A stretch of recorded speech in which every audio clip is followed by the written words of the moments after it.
که چیرې ته غواړې ستا په ژوند کې خوشحالي وي، خفګان دې ستا د ژوند نه لرې وي، شپه دې په راحت کې وي، شپه دې په سوچونو او فکرونو کې نه وي، راحته ژوند ولرې، نو یو کار وکړه، د چا د مال، د چا د دارایي، د چا د ګاډو، د چا د مځکې حساب و کتاب مه کوه. دې نه دې خپل سوچ لرې وساته. څه چې الله درکړي په هغې باندې خوشحاله اوسه. کوم حال کې چې فعلا نه په دې باندې شکرګزاره اوسه، د الله شکر ادا کوه، او کوم واړه تکالیف چې دي د دې پناه الله نه وغواړه.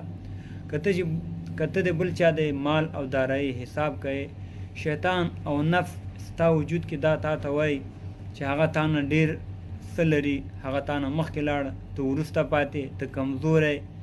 نو دا د دې وجه کېږي چې ته بغض وکړې هغې سره، ستا ژوند نه راحت لاړ شي، ستا ژوند نه خوشحالي لاړې شي، همیشه ستا ژوند په خفګان کې وي.